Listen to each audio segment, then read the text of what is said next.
Let's start this class by looking at the anger cycle again. Hopefully you were able to practice the taking space skill before watching this video.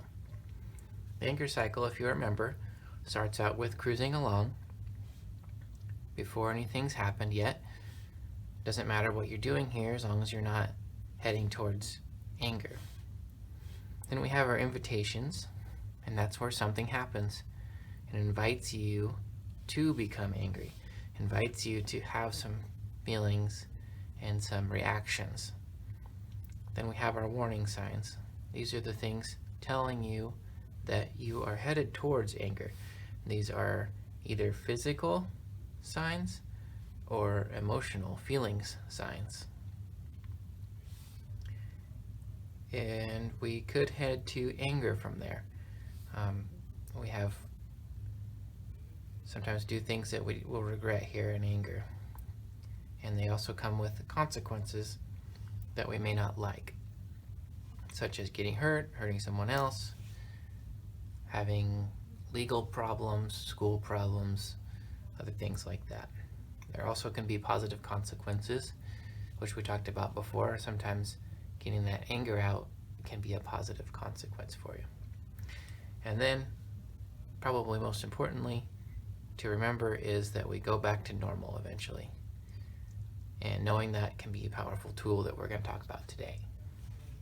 So where do we use these tools and skills? Well, we don't need them here because things are just doing just fine here. Where we're going to start using them is when we get invitations.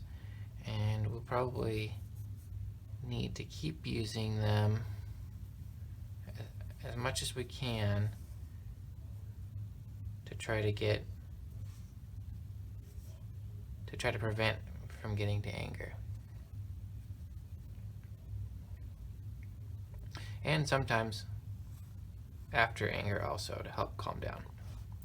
So we're going to be practicing all our skills basically in this whole area here, maybe even further until we get back to normal again, because sometimes the consequences themselves can be a new invitation. All right, let's look back at our toolbox. So we added some skills in here. We have I statements, we got relaxation techniques, and that was the square breathing thing, if you recall. It was one of them we talked about, where we breathe in for 4 seconds, we breathe out for 6 seconds, breathe in for 4 seconds, and then back out for 6 seconds, and repeat that. And we talked about taking space, and that was where you could either take space physically by leaving, or mentally by staying, keeping your cool, and spacing out a little bit. And remember, the important part of taking space is, especially for physical space, is that you come back and do what you said you would do, and which is going to be a positive thing. We're going to add some more skills in here today. We are adding positive self-talk,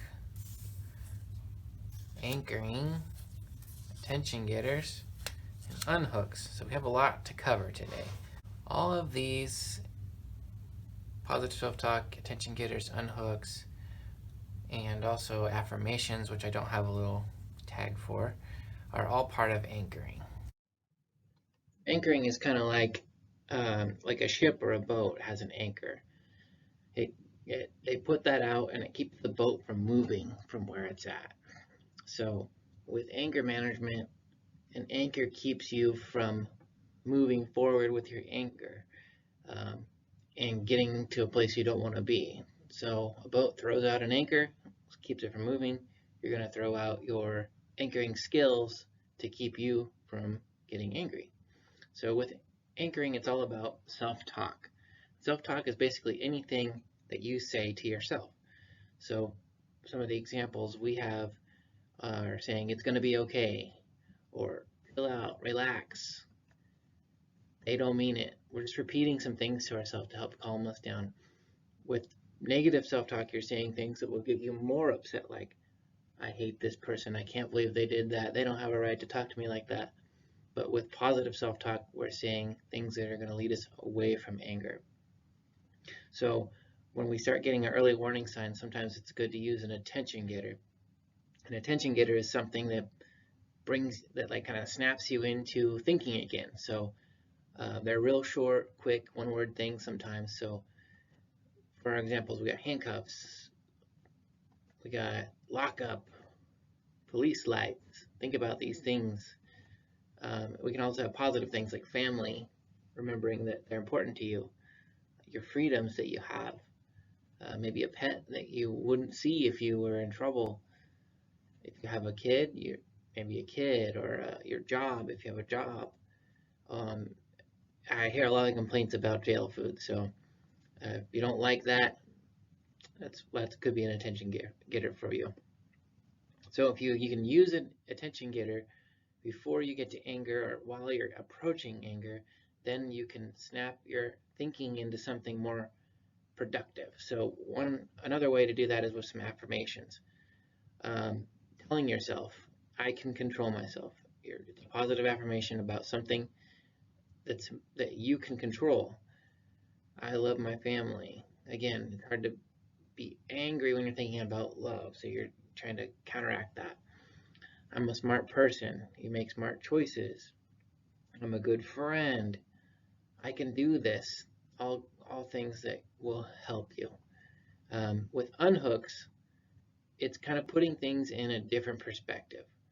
And for us, sometimes we think about this problem or my actions here or what's going on right now is just a speck on a speck. We're just a little tiny blip on our city, into our country, into our planet, into our solar system, into our galaxy, the Milky Way, and then so on. There's millions of galaxies. So that is a good perspective on how your problem, however big it seems in the moment, is just a small thing in the grand cosmos. And unhooks are one of my favorite things also because a lot of times when we're angry, we don't stay that way forever. We go back to normal. So to remember that, like I said in the last video, earlier on in this one, it's going to be a powerful thing. And to think, I won't be mad about this in an hour. Typically, after an hour, we're not upset about the thing we were upset about an hour ago. We might remember it, of course, but we're not like in anger anymore. Or this won't matter tomorrow. Most people don't stay angry for days on end. It's pretty stressful to be angry, so your body doesn't want you to stay in that state forever. It's that fight or flight, and you can't be there forever. It would be very unhealthy. And I probably wouldn't even remember this in a year. Let's say someone cut me off on my way to work today. I don't remember the last time someone did that. I'm sure it happened, but I don't remember any specifics about it. So it really might have been frustrating at the moment, but not anymore. And I've been through the worst and I was fine. So remembering your triumphs, remembering how you got through things in the past. So let's say we're in school and the class is reading aloud and it's my turn to read, and I start reading and everything's going well, but I encounter a word I didn't know how to say and I end up saying it wrong, and the class starts laughing at me. Well, that could be a big invitation for me because I'm going to start to feel really embarrassed. I might feel stupid. I might start to feel hot, or maybe I might start to tense up. And these are some warning signs I'd likely feel in that situation. So what do I do with that? Well, if I can recognize that I'm receiving an invitation and recognize those early warning signs, then I can start to apply those skills. Looking at our different anchoring skills, I'd probably start out with thinking about an attention getter and probably my family, because I don't want the school to call home to my family if I was in some sort of incident at school, and that could just make things worse. So I'd probably first off think of family, and then I might think of some self-talk like, just relax, you can do this, it's gonna be okay. And then I can go on to some affirmations like, I can do this, like I just said, I can control myself, I'm a smart person, I just messed up on that word. And then I'd probably go to some unhooks too, which I think would be very useful in this. And I'd probably say something like, this is just a small issue, no one will care about this tomorrow, no one will remember this even happened a year from now. And if I can remember all those skills, I can apply them in the anger cycle. Probably right here, I'm going to hopefully avoid anger. And my consequence of that will be that maybe I feel a little embarrassed still, but I didn't get in any trouble, I didn't cause any problems in the class or create a scene. And I will go back to normal and everything will be just fine. No major issues, because I remembered that with my unhooks that this isn't going to be a big deal and it's not going to matter tomorrow. And I'll be back to normal. So that's how important it is to be able to use some of these skills. And it's really important to be able to recognize when you receive an invitation and then recognize your early warning signs so that you can apply those skills. You don't go from cruising along to anger. There's something in between here, and if you can recognize what it is, you can slow down, apply some skills. This tends to happen pretty fast, so recognizing it and applying those skills is in itself a skill. Back to our toolbox here, we added in some really great skills today. So we have anchoring, unhooks, attention getters, and positive self-talk, which includes affirmations.